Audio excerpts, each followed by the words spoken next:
feminicidio es el asesinato intencional de una mujer por el hecho de ser mujer. 2 de cada 3 son cometidos por parejas o exparejas y ocurren después de maltratos, amenazas, violencia sexual o situaciones en las que las mujeres tienen menos recursos que el agresor.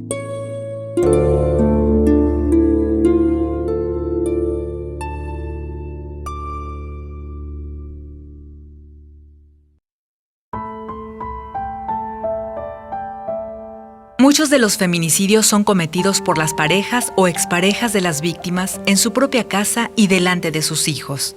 Muchos feminicidios se convirtieron en la culminación de una vida llena de violencia, años de encierros, insultos, celos, empujones, cachetadas, golpes, patadas, amenazas. Entonces, un mal día, un golpe o una patada se vuelven cuchilladas. Y también ese día, las lágrimas acostumbradas de la mujer cambian por hilos de sangre que brotan de su cuerpo inerte.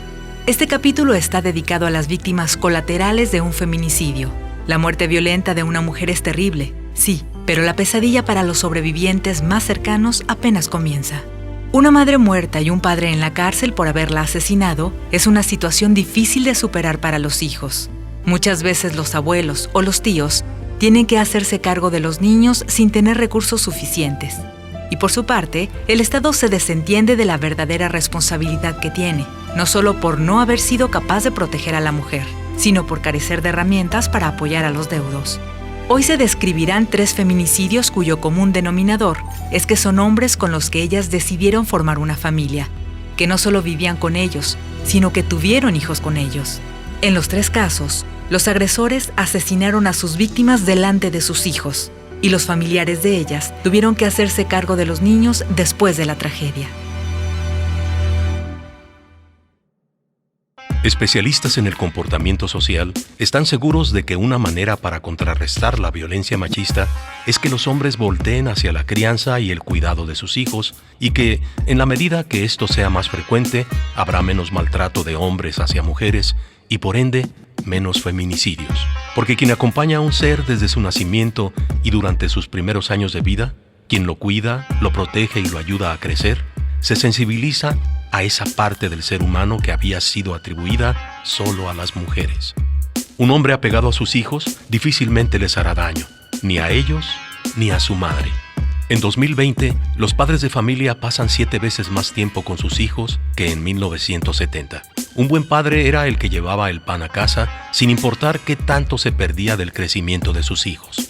Los presidentes, los dioses, los jefes de las compañías, los sacerdotes, son vistos como padres idealizados, por lo mismo, padres distantes.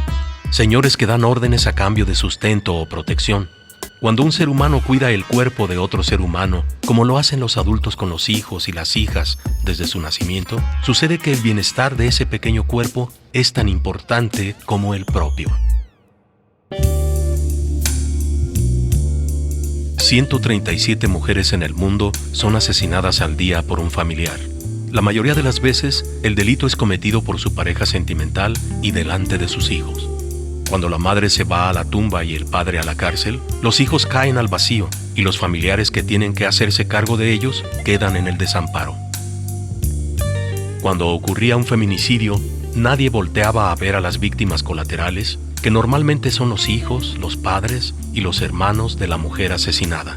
Pareciera que nada puede ser peor que perder a un ser querido en tales circunstancias, pero la realidad es que, sí, las familias sufren un impacto psicológico tremendo. Primero, por lo que implica presenciar una situación de violencia tal, además de tener que sobrellevarla sin apoyos de ninguna naturaleza.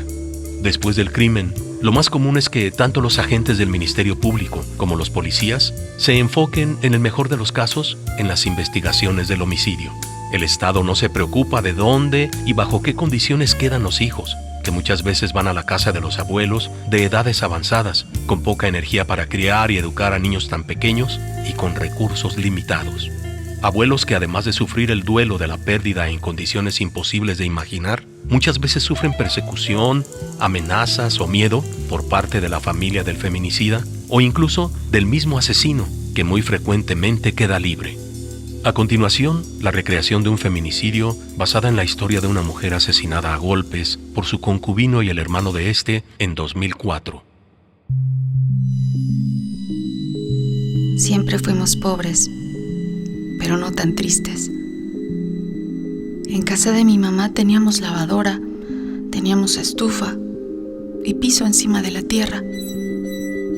Lo conocí. Me prometió muchas cosas. Aunque mi mamá no quería, me fui a vivir con él cuando tenía 17 años. Yo no sabía lavar en piedra ni cocinar en anafre. Nunca cumplí las expectativas de Bernardo ni de mi suegra. Decían que yo no servía para nada. No recuerdo un solo día en el que él me tratara bien.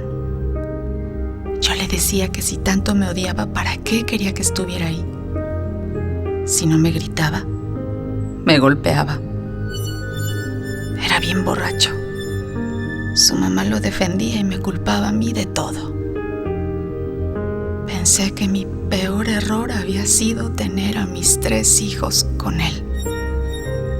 Aquel día, ese día gris, mientras dejaba de respirar y escuchaba cada vez menos las voces de la gente, le vi las caritas a mis 3 niñitos, aterrorizados.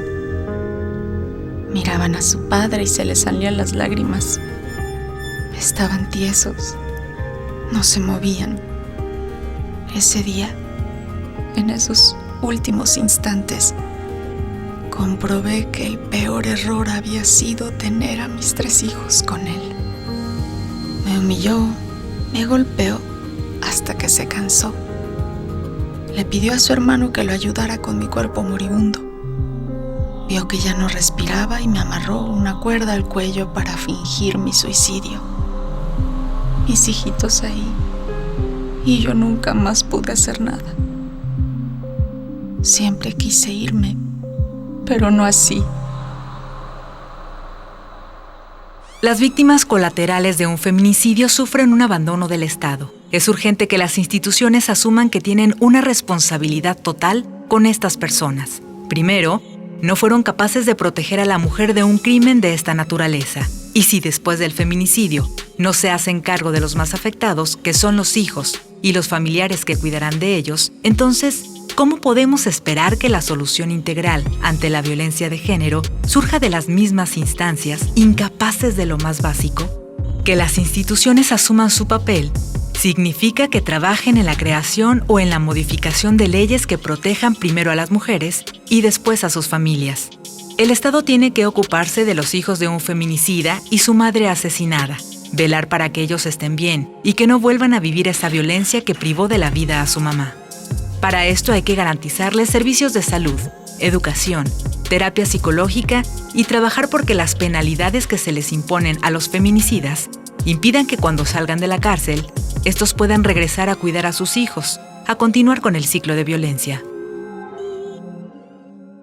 Un gran porcentaje de los feminicidas que matan a sus parejas, también madres de sus hijos, tienen una fuerte dependencia emocional hacia ellas. Manifiestan rasgos obsesivos y no pueden tolerar la idea o el hecho de que ellas decidan dejarlos. El sistema les enseña que las mujeres son las culpables de todo. En su cabeza, sus infortunios y las desavenencias maritales y familiares, todo sucede por culpa de esa mujer. Es común que este proceder previo del feminicida se note en actitudes violentas repetidas, que deben ser vistas como una señal de alarma. No todos los feminicidios pueden evitarse. Sin embargo, en un 30% de los casos, los familiares, la sociedad y las autoridades tenían conocimiento y denuncias de maltratos previos a la mujer, y nadie hizo nada para protegerla. Para salvar la vida es importante reconocer la violencia antes de que sea demasiado tarde.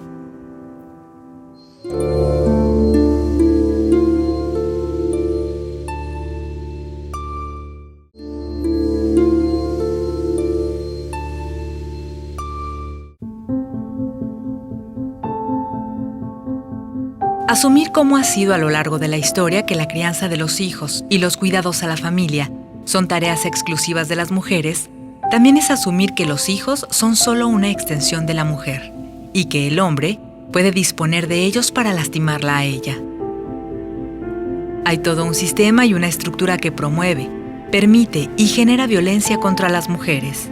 Sin embargo, a lo largo de la historia la respuesta que se da para atacar esa violencia no ha sido ni estructural ni sistémica. En la actualidad, sobre todo en los países de Latinoamérica, solo son pequeñas acciones, programas o campañas aisladas que no impactan en nada en la vida de las mujeres que sufren violencia. Es muy frecuente que los hombres maten a las mujeres delante de sus hijos.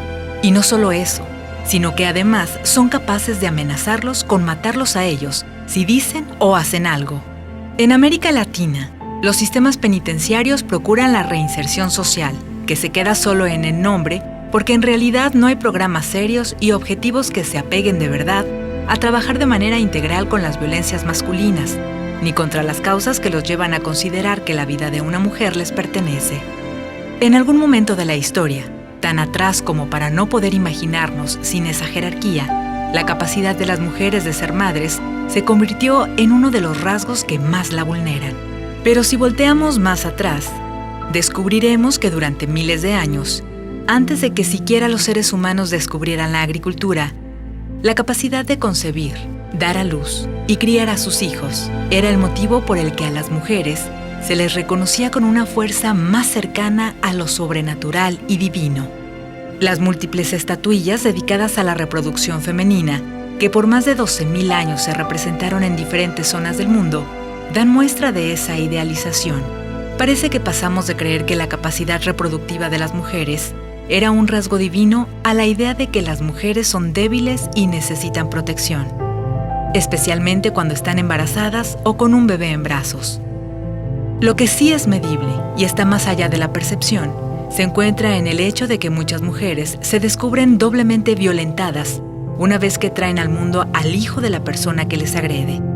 En un sistema que poco las protege, cuando sufren violencia de género de parte de su pareja, además tienen que pensar en proteger a sus hijos, porque la violencia suele extenderse a ellos. Es difícil imaginar que puedan resolver la situación que padecen sin el actuar del Estado y la sociedad entera. No son las mujeres las responsables de resolverlo, al menos no solo está en sus manos. ¿Qué pasaría si toda la sociedad comenzara a voltear a ver a los agresores como los responsables de la erradicación de la violencia? ¿Qué pasaría si todos los ciudadanos comenzáramos a exigirle al Estado que asuma su responsabilidad de resolución? Las mujeres no desean volver a aquella percepción mística de divinidad reproductiva, merecedoras de ser representadas por las figurillas de las Venus prehistóricas. Solo desean y merecen ser consideradas personas, ni diosas ni esclavas, ciudadanas iguales que los hombres. Para un menor de edad, es más fácil resignificar la muerte de su madre si los últimos recuerdos que tiene son agradables. Esto no pasa cuando un niño presencia el asesinato de su madre a manos de su padre. Toda muerte genera un proceso de duelo, que es el conjunto de reacciones físicas y psicológicas ante una pérdida. Un feminicidio lleno de violencia, crueldad, saña inaudita, exposición del cuerpo, mutilación, violación, misoginia. Generalmente se vuelve un duelo patológico que puede durar muchos años, incluso décadas. Los niños experimentan inquietud, ansiedad, depresión, añoranza de su madre. La recuperación de los menores de edad dependerá en gran medida del cuidador alterno, con quien se vayan a dar sus lazos afectivos de soporte. Muchas veces son las abuelas y las tías quienes se hacen cargo. Con los adolescentes, el duelo puede ser más complicado. Además de rebeldía, en algunos casos surge una necesidad de venganza. Es común que se den dos escenarios, uno de depresión por ausencia de la madre y otro en el que se dé un proceso de identificación con el agresor, donde el adolescente cree que tiene derecho de hacer justicia y matar a otros, después de que a él le mataron a su mamá. A Adriana la asesinó su expareja frente a su bebé de 9 meses. A él le dieron 5 años de prisión. Salió libre a los 2 por buena conducta. También le hicieron válido su derecho de ver a su hija los fines de semana. A continuación, la historia. Pasan los años y no puedo calmar mi rabia. Me volví como esas ánimas que contaba mi abuela, que decía que no podían descansar, Él me mató a golpes. Con un fierro me dio en la cabeza hasta que me la deshizo. Nos dejó ahí tiradas a mí y a mi hija de 9 meses. Yo muerta, mi hija llorando. Somos puras mujeres en mi casa. Mi mamá, mis hermanas, mi otra hija, la mayor y mi bebita. Me mató y el juez nomás le dio 5 años de cárcel, pero salió antes. Dijeron que su intención no era matarme. Mi mamá y mis hermanas cuidaron a mi bebita desde que yo falté. Ellas sufrieron mucho por mi muerte. Ahora resulta que cada semana la niña tiene que ir a quedarse con su papá. Mi hija no quiere verlo y a los funcionarios no les importa. No es posible que mi hija tenga que pasar tiempo con el asesino de su madre. Mi mamá vive encerrada, con miedo a ese hombre y esa herida. En vez de curarse con el tiempo, cada vez se abre más.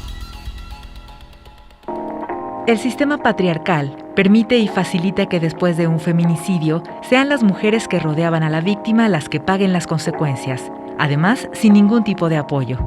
Cuando un hombre mata a la madre de sus hijos, en un 90% son las abuelas las que se tienen que hacer cargo de los niños, muchas de ellas sin recursos suficientes, y cuando se encuentran en una etapa de vida en la que ya no tienen la energía necesaria para criar a los niños. Es cierto que hay abuelos, tías y tíos que apoyan con esta tarea, pero en su mayoría son las abuelas quienes se ven rebasadas con esta encomienda. Hay quienes fueron testigos del crimen y muy pocas tienen acceso a un proceso psicoterapéutico que las ayude a sobrellevar los dolores y nuevas situaciones que les dejó la muerte de sus hijas. Muchas no tienen posibilidad de atender a sus nietos y lamentablemente estos van a parar a albergues de dudoso trato y escasa responsabilidad. Mi mamá me regaña todo el tiempo porque desde que me casé, lavo trastes, hago de comer y limpio la casa algunos días. Dice que cómo fui a acabar así, que cuando vivía con ella nunca levanté ni un plato y ahora hasta los pañales de mis hijos tengo que cambiar. Se enoja, dice que mi esposa no cuida a mis hijos como debería y que yo le solapo todo, que siempre me los deja y ella no se hace cargo. Eso es mentira. Aunque tiene un puesto importante y trabaja mucho, mi mamá dice que es floja, mala madre y mala esposa. Si tan solo pudiera hacerla entender que no me siento obligado por nadie a cuidar a mis hijos, que cuando estoy en el trabajo quiero llegar a la casa para estar con ellos, que disfruto llevarlos a pasear y hacerles de cenar, que aprendí muchas cosas para ellos y lo seguiré haciendo porque, además, mi esposa y yo trabajamos y entre los dos cuidamos de todos porque somos una familia. Mi esposa no puede, incluso no quiere ser la encargada de todos los cuidados. Yo no quiero perderme de crecer al lado de mis hijos y abrazarlos y cargarlos tanto como la vida me lo permita.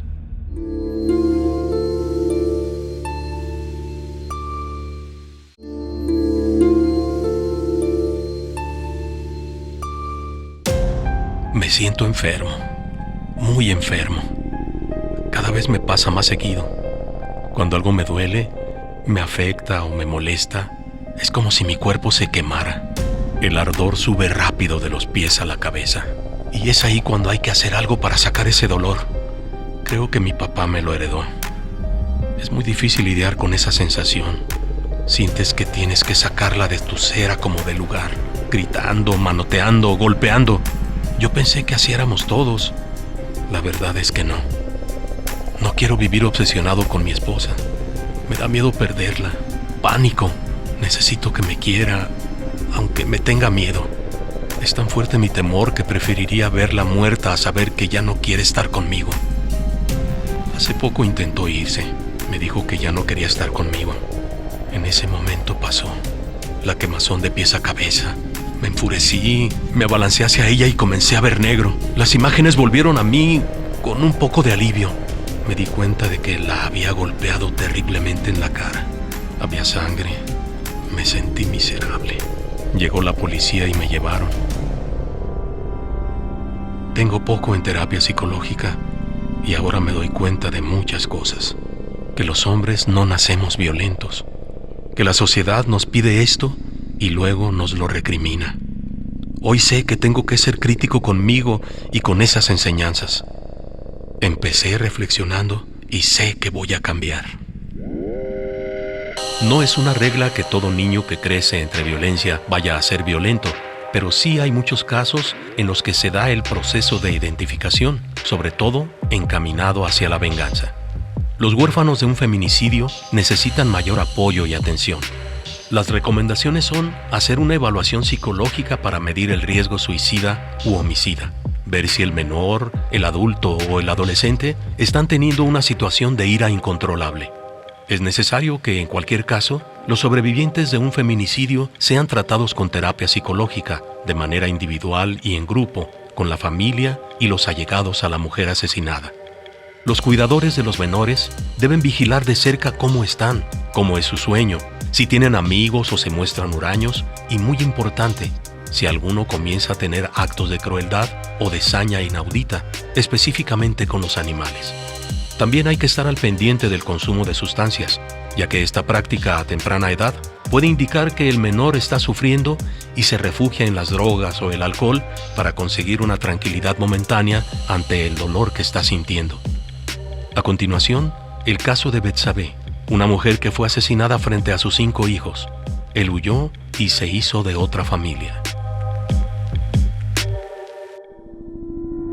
Fueron 12 años con ella. Tuvimos 5 hijos. Casi siempre estuve drogado. Todo me pasó muy rápido.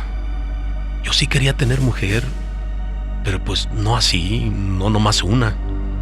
No sé, me arrepiento de haberla matado, pero pues tampoco era yo. En esos días yo le entraba mucho al cristal y me embriagaba a diario. Ese día estaba muy enchilado, no más que cualquier otro día cuando la golpeaba. Ese día se me pasó la mano. Ni siquiera me di cuenta de que ahí estaban mis hijos llorando y me suplicaban que parara. Lo único que recuerdo es que con cada golpe yo iba sintiendo alivio. No vi nada hasta que vi todo. Ella tirada, un charco de sangre, los niños llorando, asustados. Y les dije enojado: o se callan o ahora siguen ustedes. Me fui lo más lejos que pude. Cambié de ciudad y me junté con otra morra y estuve con ella 5 años hasta que la policía dio conmigo. No hubiera querido matar a la Bechi, pero la neta es que no puedo decir que no lo volvería a hacer.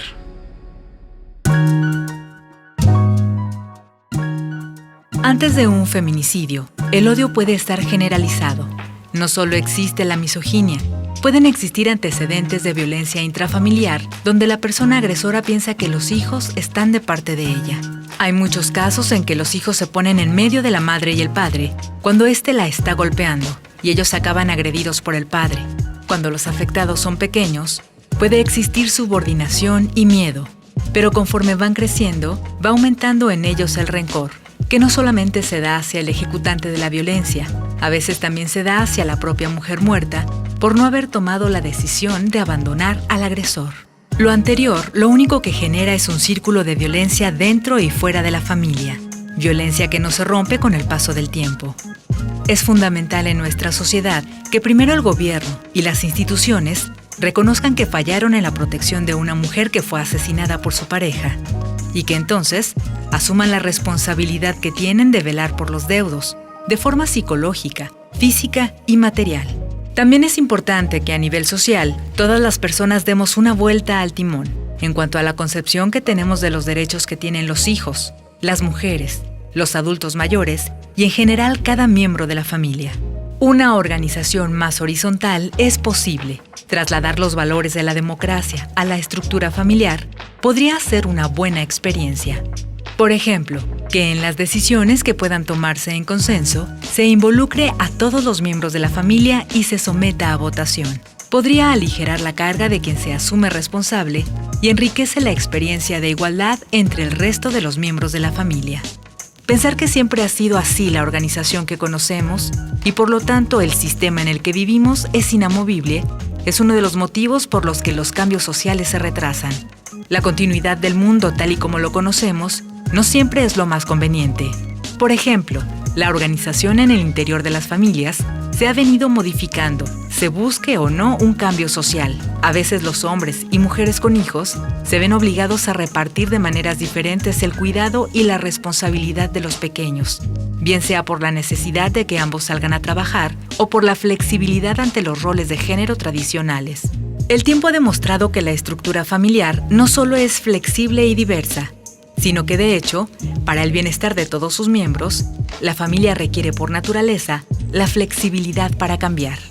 Por el contrario, la rigidez ante la idea de un deber ser, supuesto por el orden tradicional, puede ser el motivo suficiente para generar violencia, y que padezcan por ello cada uno de los miembros de esa familia. La visión tradicional de la familia implica la existencia de un hombre a cargo, sea cual sea el recurso de mando y control que decida el jefe de familia. Sin embargo, la visión flexible y por tanto amorosa y libre de violencia de una familia implica la idea de que todos sus miembros tienen los mismos derechos y por tanto las mismas libertades.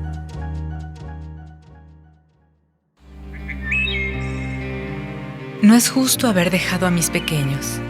Cada día que pasa estoy con ellos como puedo, en su mente, en sus sueños, en su recuerdo. Yo sobreviviré al tiempo y estaré en los recuerdos de mis 3 hijos. Los veré crecer y serán personas de bien. Además de mi trabajo, lo que más amaba en el mundo era mi hijito. Mi país debe cambiar. La violencia me mató. Un hombre no pudo controlarse y me arrancó la vida. Pero el Estado no pudo resolverlo. Soy un recuerdo solamente y viviré para siempre en los que me amaron.